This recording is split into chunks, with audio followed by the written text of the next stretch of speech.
I must admit, after I got here tonight, even though I've not been to this village in many, many years, I still feel like I'm part of the family. My two eldest nephews come from Petite Soufriere.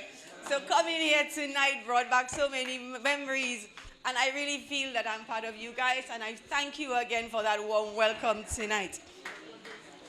As the Minister for Public Works and Ports, I have a very simple role tonight.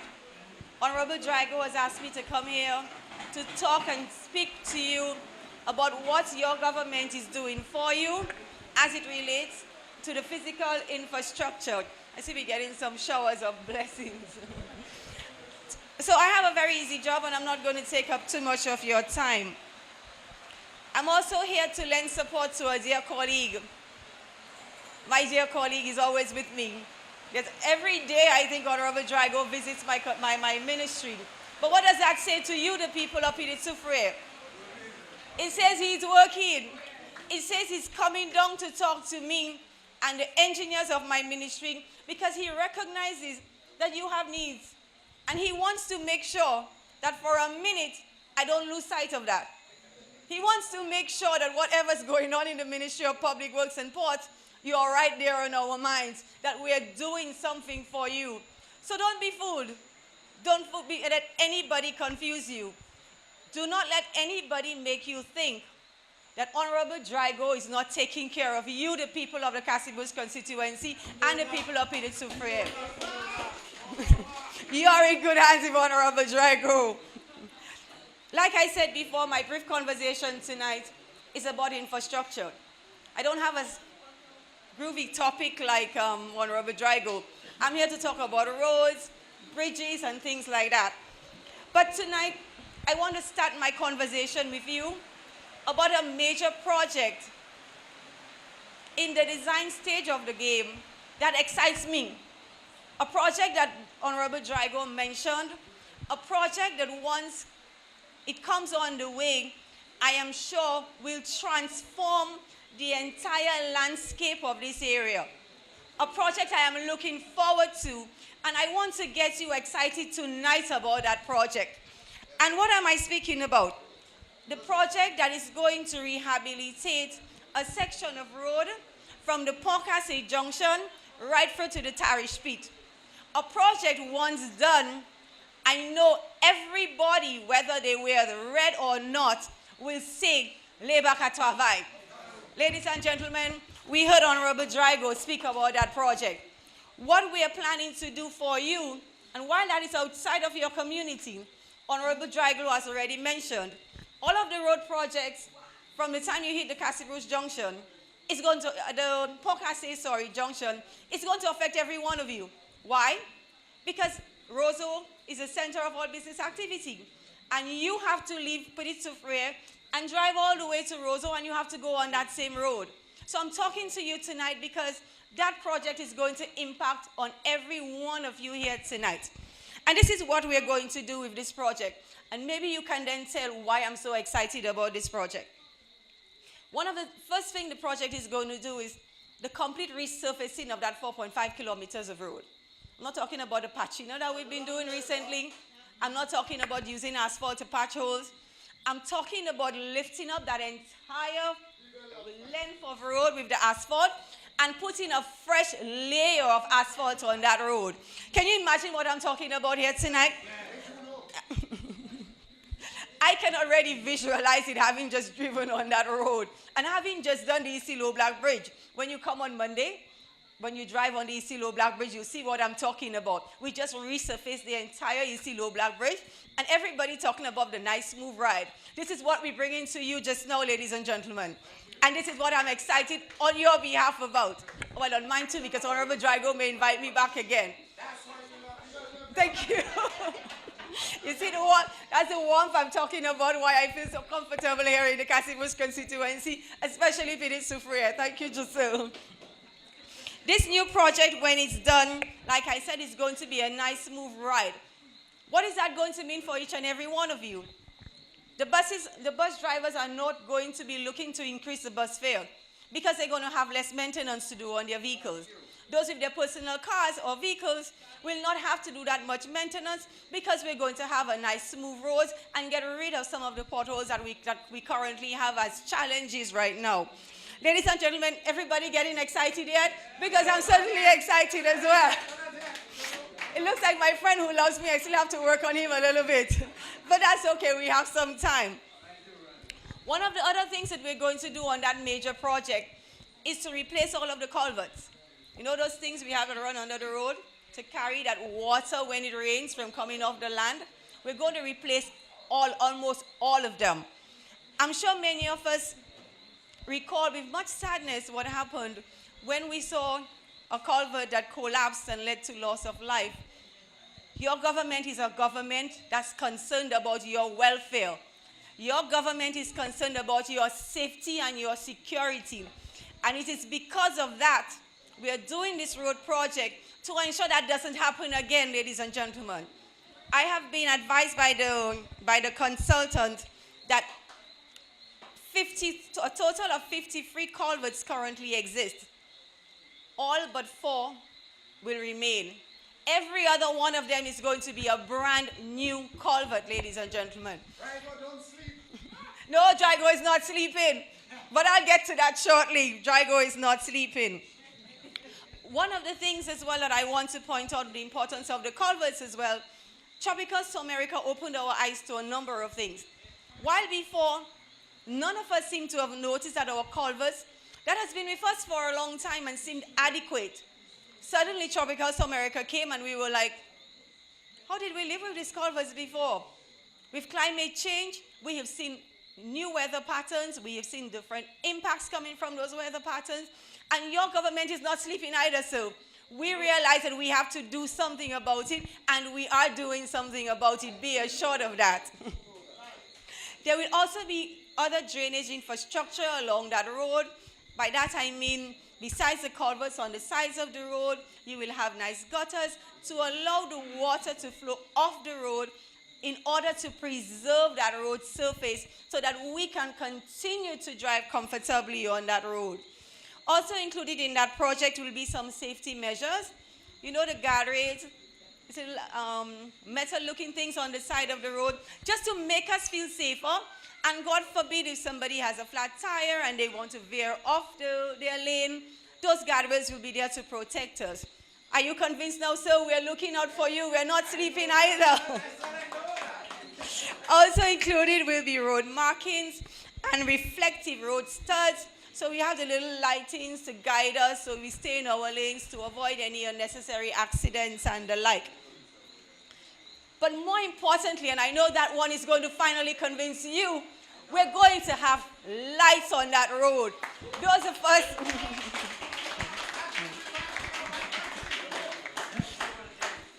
us who drive that road at night know how dark it is to be on that road.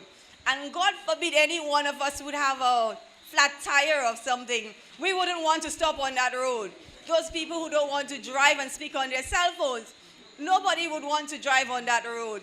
But ladies and gentlemen, your government is aware of that, and we are doing something about it with that new project. Rest assured.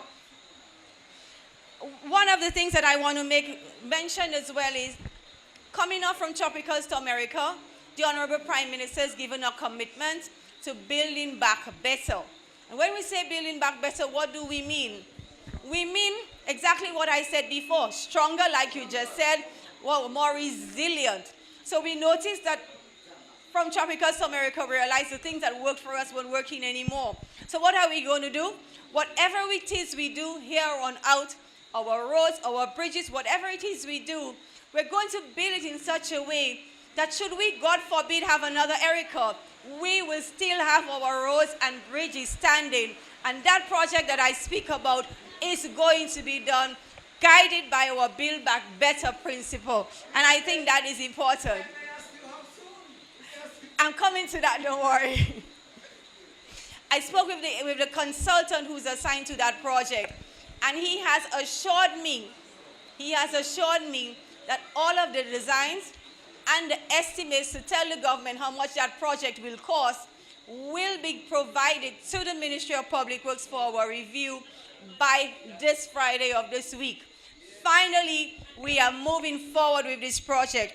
And as the Minister for Public Works, I want to give you a commitment tonight that I will ensure that resources are put to reviewing those designs and those estimates with a view to going out to tender as soon as possible and starting your lovely project that we're all excited about tonight. Absolutely. And you know, when I first started, you made the point of how committed Honourable Drago is. And I'll share this joke with you. But although he probably beat me to it. Although that project is not going to be in Honourable Drago's constituency, he has totally adopted it. From the minute he heard about it, Honourable Drago decided this is his project. And every day he wants to know what is going on with that project. When I called the consultant, was it yesterday, to get an update so I can have something, because I want to make sure what I'm saying to you, I don't want to corner you, huh? I want to make sure I'm talking to you based on information. I like to speak from a position of knowledge. Honourable Drago was there and he's like, no, let's call the consultant. We need to know what to say to the people.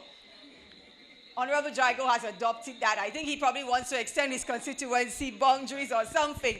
But you know, I am saying that to say to you, even if I know you already know, that your parliamentary representative has your interests at heart and your parliamentary representative is working for you.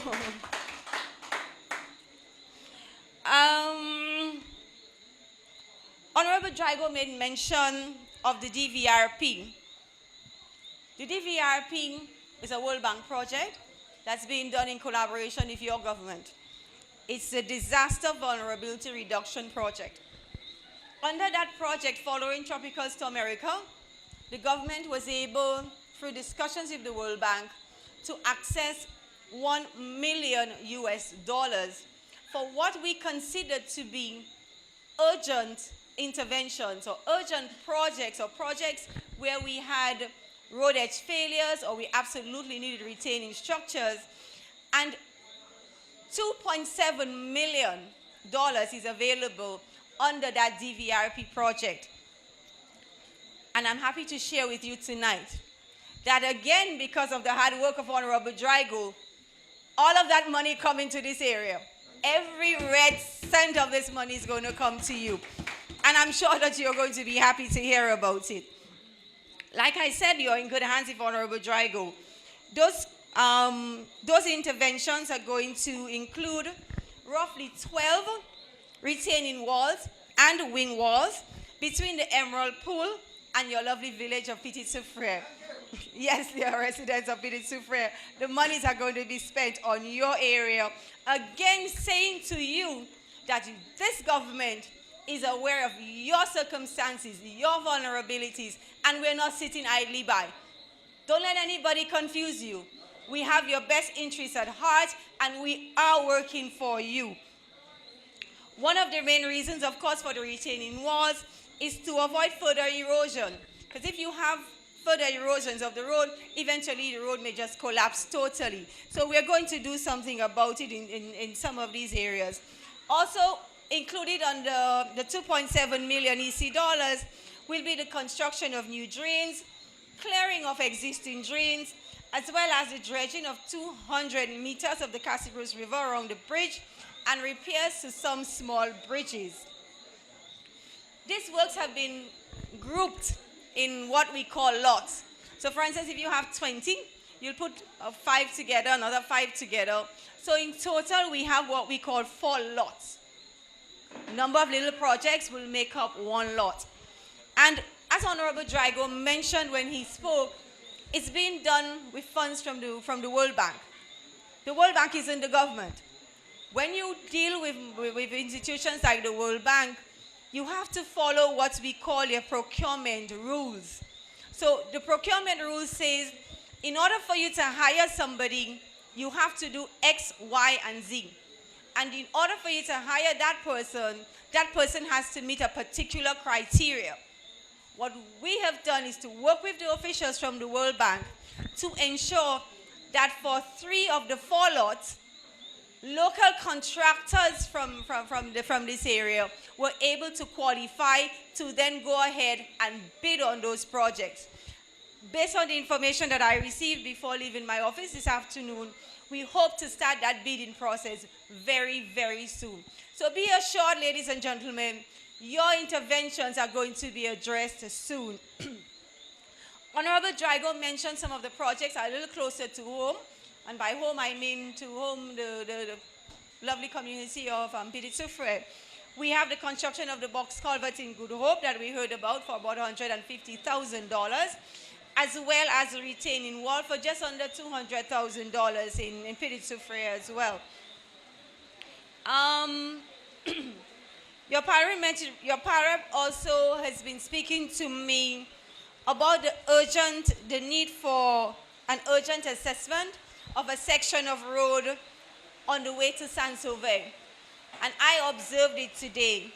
And I want to assure you, ladies and gentlemen, that tomorrow I will instruct the ministry's technical staff to undertake an urgent assessment of that road with a view to the preparation of designs and estimates so that we could move forward to address that issue that your dear power rep has been speaking to us about. So rest assured that too is going to come your way as well.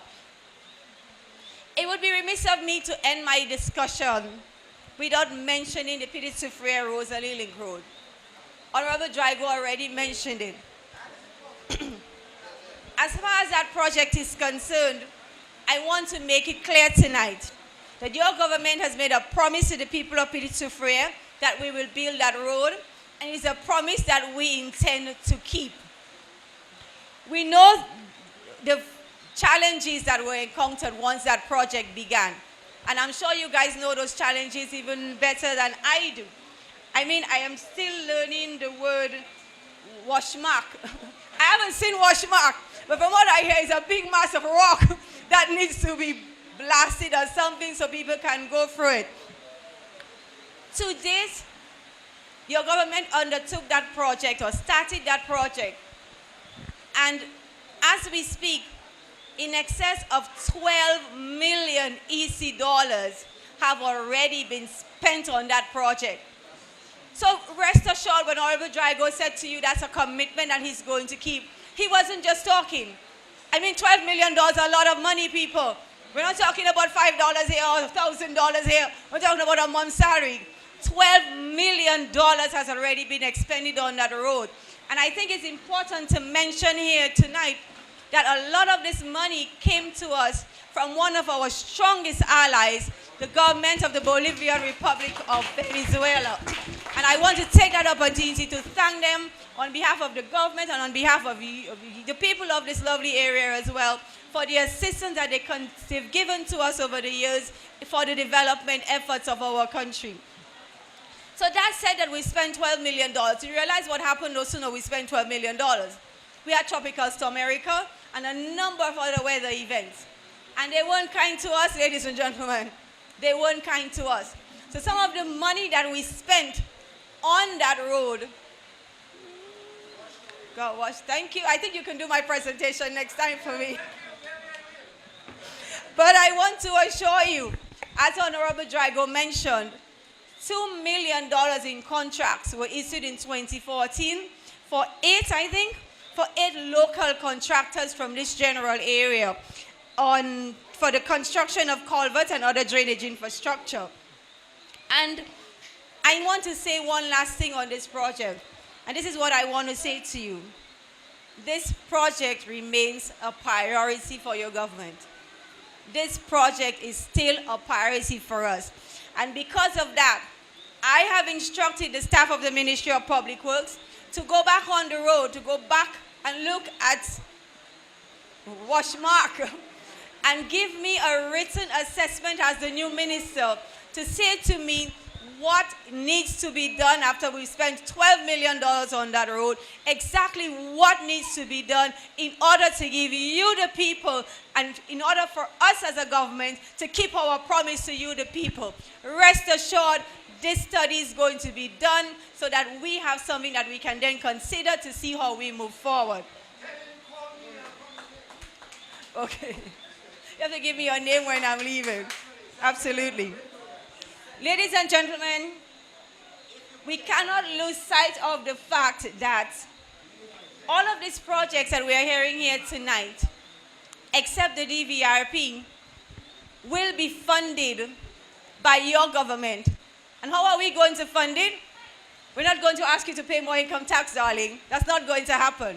We're not going to ask you to pay more VAT when you go to the grocery. How are we going to fund these projects for you guys? We're going to fund it by the CBI, most certainly the CBI. So what does that say to us tonight? It says to us clearly that the monies that the government is able to raise from the Citizenship by Investment program is touching the lives of everyone. Everybody agrees on that one, right?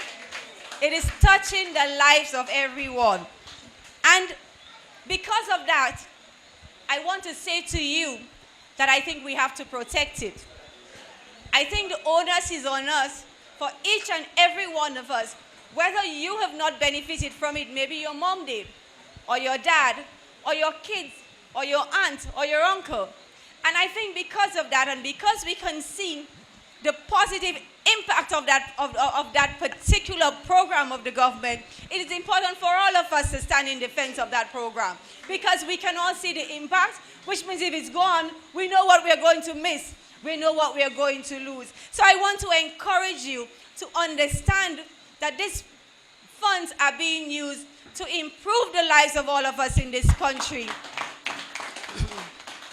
Consistent with the government's mandate and the government's promise to look after you and improve the standard of living of everybody in this country in Dominica.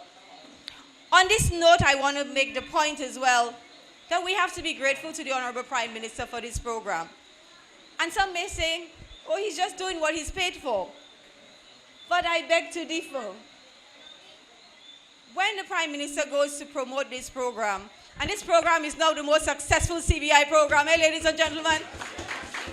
And why is that so? That is so because of the personal efforts of the Honourable Prime Minister, who, while we can sit at home and we are quite comfortable going about our everyday life, will go on one trip and visit 5 cities in a couple of days. I don't know how he does it, quite frankly, because after a 12-hour flight and I cannot sleep, I'm not much used to myself. But he finds it within himself. He finds the energy, he finds the enthusiasm, because he knows why. He knows we need it. He knows each and every one of you is in need of the success of that program, and he makes the time, he finds the energy, and he makes sure that he can do it because he wants to make a difference in your lives. And I think we owe him a thank you, ladies and gentlemen.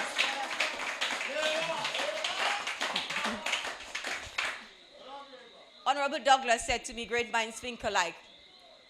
When Honourable Drago said, long live the CBI, I'm not an experienced politician like my colleagues here. I like to write, even if I may not read it anymore. I like to write. When Honourable Drago said, long live the CBI, I pointed to my paper. That's exactly what I wrote. I wrote, long live Dominica CBI program. I want everybody to say it with me. Long live Dominica CBI program. Ladies and gentlemen, it was a pleasure. Thank you and good night.